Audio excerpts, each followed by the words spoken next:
Los saludo una vez más para un nuevo episodio de Consultorio Jurídico, en donde estaremos hablando acerca de retenes de policía, el marco legal en el que están marcados estos retenes y, por supuesto, los derechos de los conductores con el asesoramiento de una abogada experta. Janet Callejas es abogada, ella es magíster en Derecho Administrativo, adicionalmente ha sido asesora jurídica de varias entidades públicas, entre ellas la Policía Nacional, es docente de la Universidad Libre y estará hoy en el programa para asesorarnos, para resolver las preguntas frecuentes de ustedes, nuestros usuarios, sobre el tema que nos compete hoy. Doctora, bienvenida, es un gusto tenerla. Muchas gracias, Diana. Un saludo especial a todos los seguidores. Bueno, en el marco del respeto que le demos todos los ciudadanos a las autoridades, es importante conocer la ley, pero también sus límites. Es por eso que inicio el programa preguntándole qué pueden hacer y qué no los policías de tránsito en caso de presenciar un retén en la ciudad, por ejemplo. Bueno, claro que sí, Diana. Es importante que los seguidores sepan que los policías, en general los agentes de tránsito, ¿no? Hay que entender y es importante mencionar que los policías también tienen una función asignada dentro de la ley como agentes de tránsito. Y en el marco de dicha función, pues están llamados a respetar la ley, el ordenamiento jurídico, a garantizar el cumplimiento de los derechos y deberes de los ciudadanos.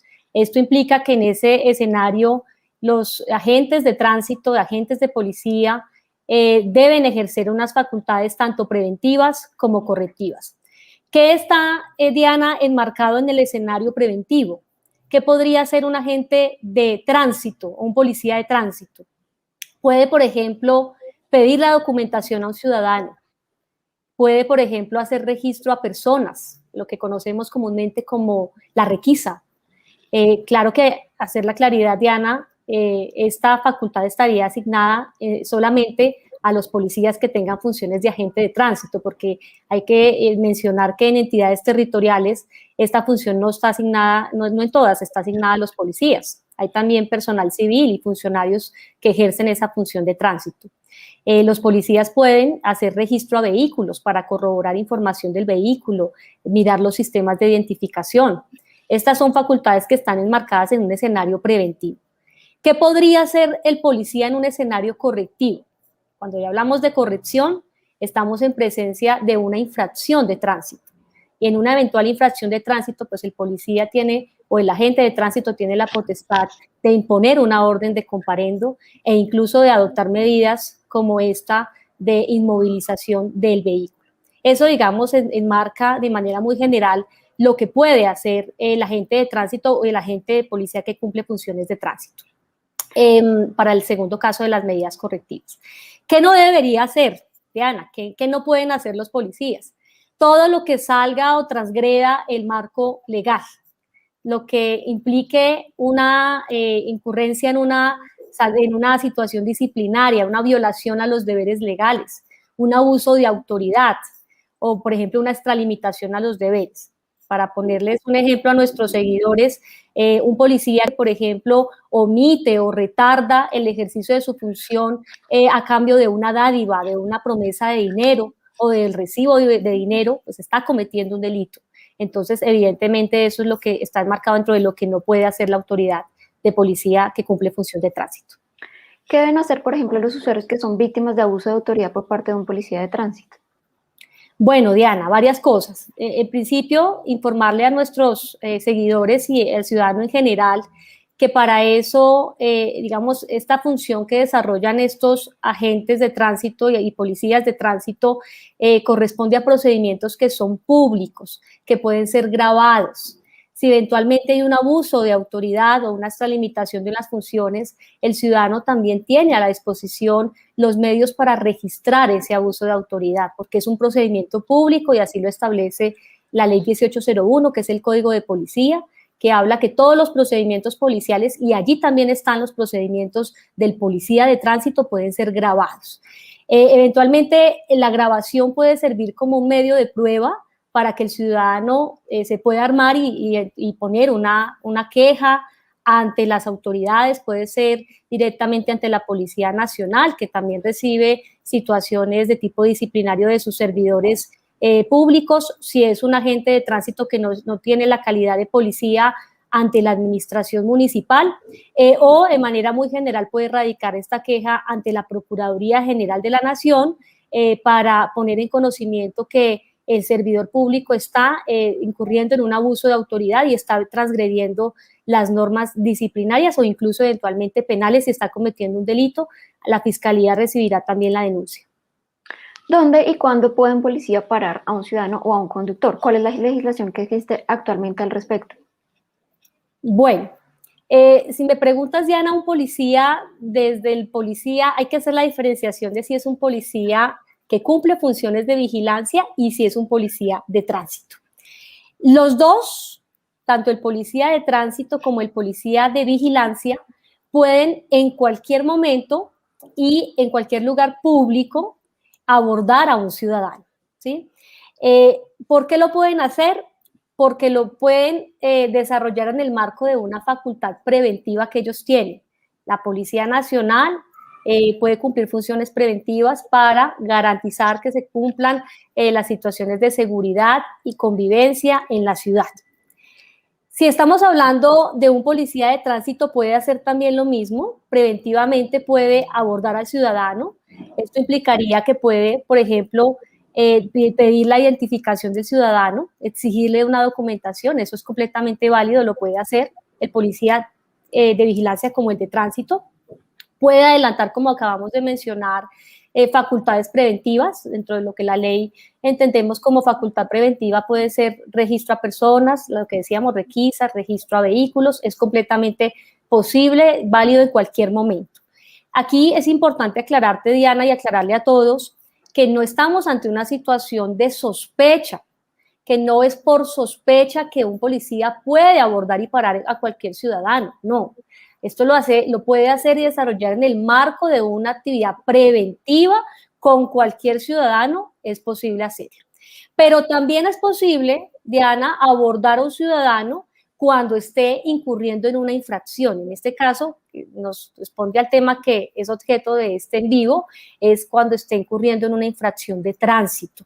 Las infracciones que están enmarcadas en la ley, el Código Nacional de Tránsito y Transporte, que es la Ley 769 de 2002, en el Manual de Infracciones de Tránsito, que es la Resolución 3027 del 2010 del Ministerio de Transporte, define cuáles son las infracciones que pueden cometer los actores de tránsito en la ciudad, conductores, ciudadanos, pasajeros, y eventualmente ante la ocurrencia de una infracción, puede una autoridad de policía, y en este caso policía de tránsito o agente de tránsito, abordar al ciudadano para, en el marco de esa infracción, adoptar las respectivas medidas de tipo correctivo en relación con este. Juan Carlos Montes, a través de YouTube, Juan Carlos, de antemano, gracias por participar de ese consultorio jurídico, nos pregunta, ¿cómo verifico que realmente son policías los funcionarios que me detienen en la vía? Bueno, hay varias situaciones que permiten identificar cuando estamos frente a un policía. En primer lugar, el policía debe estar plenamente identificado, debe tener su placa. Para el caso de los policías de tránsito, el número de su placa se puede encontrar en todas las respectivas insignias que hacen parte de su uniforme, en la parte posterior al brazo, en la espalda, en las chaquetas están también los respectivos números que identifican al servidor. Y por supuesto ellos tienen un número de placa, todos los policías, para identificarlos. Es lo adecuado, digamos, en ese escenario. Si también se tiene dudas frente a si estamos o no ante un servidor público, se puede también el usuario comunicar a la línea 123 para establecer que efectivamente estemos ante un policía. Carlos Andrés Alfonso hace una pregunta que era encaminada a la pregunta que le hacía yo hace un momento y dice, ¿el retén debe estar debidamente señalizado o en cualquier esquina lo pueden a uno parar? Bueno, muy importante la pregunta que nos hace el seguidor, porque el retén, que digamos conocemos comúnmente como retén, dice el código de policía, el código de tránsito y transporte, que es un puesto de control que está instalado de manera técnica. ¿Qué significa esto? Cuando la ley nos define como puesto de control que está instalado de manera técnica, significa que debe cumplir unas especificaciones y unos requisitos, los retenes o los puestos de policía. Un puesto de policía, ¿qué requisitos debería cumplir? Entonces, si miramos los requisitos técnicos de los que hablan los reglamentos internos de la Policía Nacional, estos puestos de control deberían estar debidamente señalizados, deben tener acceso a unas vallas, a unas linternas con los respectivos aditamentos y demarcaciones que indiquen que se trata de policía de tránsito, o en este caso también traen los sellos de las autoridades de tránsito municipales. Está debidamente señalizado. Generalmente estos puestos de control tienen la presencia de una patrulla de tránsito. Se habla por ahí en redes o incluso en internet hay informaciones de que debe tener un número específico de policías. Eso no es cierto. Las necesidades del servicio definirán qué policías van a estar ubicados en este puesto de control, pero sí es importante tener claro que los policías deben estar debidamente uniformados, contar con todos los implementos, el chaleco reflectivo y todos los elementos que se disponen para efectos de garantizar la instalación adecuada y técnica de estos puestos de control. También es importante mencionar que un puesto de control debe estar dispuesto tanto en una vía pública urbana como rural, pero es importante que sea un lugar visible. Los retenes no están ubicados ni en esquinas, ni en lugares escondidos, y por ejemplo, en horas nocturnas es importante también aclararle a los seguidores que los retenes deben estar debidamente iluminados. Sobre todo en horas de la noche, deben estar ubicados en lugares que cuenten con una plena iluminación para garantizarle al ciudadano que estamos ante autoridades que están legítimamente instituidas para estar ubicadas en estos lugares. Identificamos puestos de control o, bueno, retenes ilegales en escenarios donde no se cumplen estas condiciones, que están en lugares muy subrepticios, muy escondidos y donde no se cuentan con esas condiciones de seguridad y de contar con la dotación y los elementos reflectivos que así exige la ley. En ese sentido, Ricardo Vargas a través de Facebook nos pregunta si una persona solicita identificación a un policía, ¿este está obligado a identificarse? Está obligado a identificarse con el número de placa, Diana, no con el número de cédula. Eso es importante hacerlo saber a la ciudadanía, porque el número de cédula hace parte de un registro de identificación personal, pero en este caso nos interesa la labor de este funcionario como servidor público y la demostración es a través del número de placa que tiene asignada para el ejercicio de esta función. Jaime Hernán Solórzano nos dice en Facebook, ¿puede o no puede el policía de vigilancia hacer una labor de tránsito como pedir licencia de conducir y otros certificados? Y en este sentido también, doctora, le pregunto, ¿cuáles serían esos documentos que puede pedir el policía de tránsito? Bueno, muy bien, muy importante la pregunta que nos hace el seguidor. En efecto, el policía de vigilancia no puede desarrollar las funciones del policía de tránsito que están estrictamente orientadas al control operacional de la movilidad. ¿Qué quiere decir esto? Que ambos pueden desarrollar medidas preventivas, como previamente mencioné, donde pueden pedir documentación, donde pueden hacer registro a personas o requisas, donde pueden hacer incluso el registro a un vehículo. Ambos pueden hacerlo, pero la facultad del policía de vigilancia llega hasta ahí. Cuando se trate ya de una situación relacionada con control operativo a las normas de movilidad, por ejemplo, la imposición de un comparendo de tránsito, evidenciar que se incurrió en una infracción a las normas al Código Nacional de Transporte, inmovilizar un vehículo, esas que son funciones exclusivamente circunscritas, repito, al tema de movilidad, solamente están asignadas y solamente son de competencia tanto de los agentes de tránsito como de policía que cumple funciones de tránsito. Sí, es importante hacer la claridad. Ahora, ¿qué tipo de documentos pueden pedir? Que estos documentos sí los pueden pedir ambos, tanto el policía de vigilancia como el policía de tránsito. En principio, pues el básico, el que se necesita para establecer la identidad del ciudadano, la cédula de ciudadanía. Si se trata de un extranjero, pues el respectivo pasaporte, o si es un menor de edad, la tarjeta de identidad. Otros documentos para establecer ya si cuenta con la licencia para conducir, entonces lo que conocemos comúnmente como el pase de conducción, que también se llama la licencia de conducción, verificar también, puede hacerse la entrega a la autoridad, debe hacerse la entrega si así lo requiere. Igualmente la licencia de tránsito, que conocemos comúnmente como la tarjeta de propiedad del vehículo. Y pues ahorita con todo el tema de los medios electrónicos, no es necesario hacer la entrega física del SOAT, porque ya todos sabemos que las autoridades tienen dispuestos sistemas donde establecen que efectivamente el vehículo cuenta con el SOAT, pero ya el conductor de todas maneras, si no lo tiene físico, pues puede presentar el respectivo SOAT en medio digital, que debe contar, y la autoridad debe verificar que tenga el respectivo QR y tenga la firma electrónica de la aseguradora. Otros documentos que se pueden pedir o que debe pedir o que puede pedir la autoridad de tránsito es el certificado de la revisión técnico-mecánica y de gases.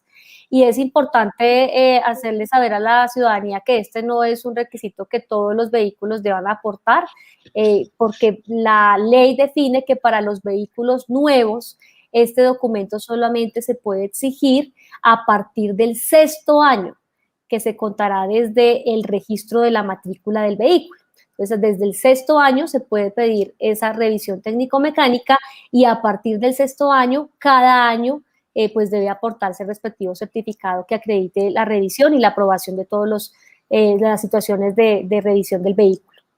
Con eso, digamos, en general para todos los vehículos. Hay situaciones especiales, perdóname Diana, que aplican para otro tipo de transporte. Por ejemplo, si estamos hablando de transporte público, se pedirá la tarjeta de operación. Si estamos hablando de servicio de taxi, o si hay transporte de carga, pues se pedirán unos documentos adicionales que acrediten las mercancías, ¿no? Lo relativo a las mercancías que se estén transportando. Al respecto, Antonio Fierro nos dice, ¿puede un policía retener los documentos de un ciudadano? No, esto es importante hacer la claridad, no puede retener los documentos. De hecho, en el procedimiento de tránsito, cuando ocurre o se evidencia una situación de posible infracción o de presunta infracción, el policía está obligado a requerir los documentos, pero una vez impuesto el respectivo comparendo o desarrolladas las medidas, por ejemplo, la posible inmovilización de un vehículo que implique el traslado del vehículo a los patios, pues tendrá que hacerse entrega de los documentos al ciudadano. No puede la autoridad de policía, el policía de tránsito, retener esos documentos. En el procedimiento los necesita, los requiere, pero finalizado el procedimiento debe entregárselos al ciudadano. Cloralba, a través de YouTube, nos dice, ¿qué no debe hacer el ciudadano cuando el policía de tránsito lo pare? ¿Qué no debe hacer? Desacatar las órdenes impuestas por el policía. Es muy común encontrar, por ejemplo, que el ciudadano se resiste a los procedimientos. A veces en medio de la molestia se sulfura y en vez de atender de manera cordial a la autoridad y dar cumplimiento a las órdenes y acatar las órdenes que la autoridad establece, hay ciudadanos que lamentablemente pues hacen lo contrario, ¿no? Se molestan, pasan por encima de la autoridad, no quieren, por ejemplo, cumplir con los procedimientos, o hay ciudadanos que dicen no tener los documentos, no identificarse. Esto es muy complejo, Diana, porque el no cumplimiento de las órdenes impuestas por la autoridad de tránsito da lugar a multas y a sanciones muy graves. Entonces, lo adecuado es que se acaten las órdenes de la autoridad, por supuesto, entendiendo que esas órdenes en el deber ser están enmarcadas dentro de lo dispuesto en el ordenamiento jurídico. Bien, cambiando un poco de tema, ¿bajo qué circunstancias pueden inmovilizar el vehículo de un conductor y qué deben hacer los conductores en términos legales sobre este tema? ¿Qué deberían saber? Bueno, ¿en qué casos se puede inmovilizar? Hay una lista muy larga dentro del Código Nacional de Tránsito y Transporte que define las infracciones que pueden ser objeto de inmovilización. Yo de pronto voy a mencionar algunos ejemplos muy concretos para significar en qué casos procede esa inmovilización. Se puede inmovilizar un vehículo cuando el ciudadano no porta la licencia de conducción. Pero aquí quiero hacer una pausa pequeñita, y es que el no porte de la licencia de conducción da lugar a la inmovilización, pero esta es una infracción que se puede subsanar, porque el ciudadano no puede en su momento no contar con la licencia porque salió de afán, se le quedó. Y en ese caso, la resolución 3027 del 2010 establece que la autoridad le puede permitir unos minutos, 60 minutos, para que en medio de la retención del vehículo, pues pueda el ciudadano ir a buscar los documentos y aportarlos a la autoridad. Digamos que en ese evento se puede subsanar la situación y lograr que no inmovilicen el vehículo, pero sí se impondrá un comparendo. Entonces, ahí, si el ciudadano pasa de los 60 minutos y no acredita los documentos, pues inmovilizarán el vehículo. ¿En qué otros escenarios pueden inmovilizar el vehículo? Por ejemplo, cuando el vehículo está mal estacionado, en un lugar que está prohibido, está estacionado, ¿cierto? Allí podrían inmovilizar al vehículo si el conductor no está presente, como pasa en situaciones relacionadas con el abandono de un vehículo en vía pública. Llama a la ciudadanía alertando de un vehículo y cuando llega la autoridad no ve como posible conductor, entonces lo retiran del lugar. Si no se hace presente el conductor, pues inmovilizarán el vehículo. Pero si llega el conductor, aun cuando el vehículo esté montado ya en la grúa para llevárselo a los patios, la autoridad tiene que ordenar que bajen el vehículo y no lo pueden inmovilizar. Escenarios donde se puede inmovilizar el vehículo, Diana, muchos. Cuando el conductor sea encontrado bajo el influjo de una sustancia estupefaciente o una bebida embriagante, ese sería un caso. En casos relacionados con la posible adulteración de la licencia de conducción, que sean documentos que sean irregulares, que la licencia de conducción sea de una persona diferente a la que está manejando el vehículo, problemas relacionados con las placas, que falte una placa o que las placas no sean muy visibles, que estén adulteradas, en esos casos se movilizará. Por la medida de pico y placa, inmovilizan el vehículo también. Bueno, la lista es un poquito larga. ¿Qué deberían saber los ciudadanos que son objeto de un procedimiento de inmovilización? Entonces, importante. Lo primero, pues que cuando le imponen, porque la medida de inmovilización va acompañada también de posible y eventualmente de la aplicación de una multa que se terminará estableciendo después de la imposición de un comparendo. Entonces, es importante que el ciudadano que es objeto de una medida de inmovilización revise el comparendo que le impusieron.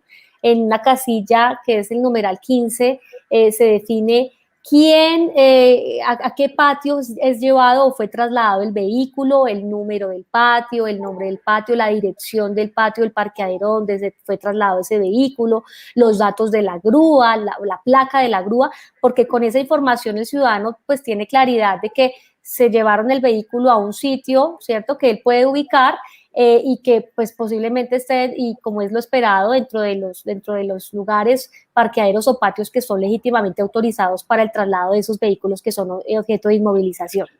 Igualmente debe saber el ciudadano que asumiendo, si él asume el respectivo comparendo y pagando la respectiva sanción o multa impuesta, pues puede ir directamente y que le deben entregar en unas condiciones adecuadas su vehículo de acuerdo a un inventario que adelantó el policía en el procedimiento de la inmovilización.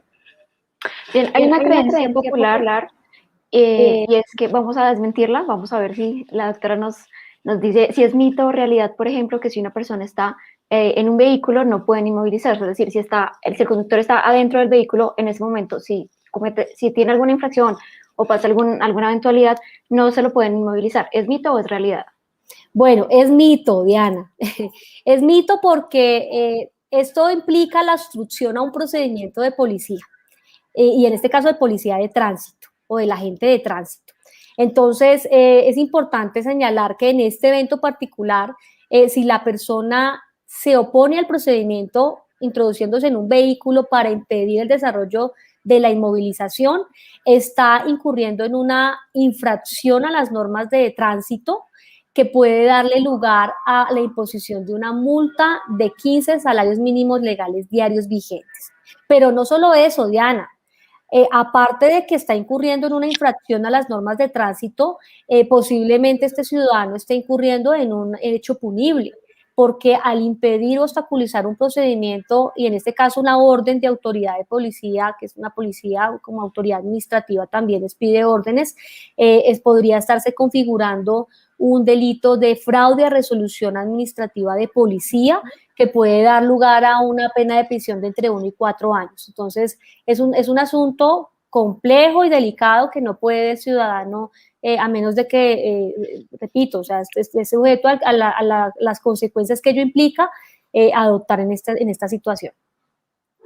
Bueno, el siguiente mito o realidad, nos dirá usted, doctora, es que solo los policías de tránsito pueden hacer un retén o poner un comparendo. De esto ya hemos hablado durante el live, pero recordémoselo a las personas y desmintamos o confirmemos Sí. si es mito o realidad. Bueno, Esta premisa. claro que sí, Diana. Bueno, esto es mito y realidad. Tiene los dos ingredientes. ¿Por qué? Es mito en el entendido que solo los policías de tránsito puedan hacer un retén o establecer un puesto de control. Recordemos, como ya hemos venido diciendo, que el control operativo de las situaciones de movilidad es propio de los agentes de tránsito o policías de tránsito, pero también los policías de vigilancia hacen controles operativos a través del establecimiento de puestos de control. Eso significa que en primera medida es mito porque la policía de vigilancia puede establecer también puestos de control para validar situaciones que no estén relacionadas con hechos de tránsito o de movilidad, ¿sí?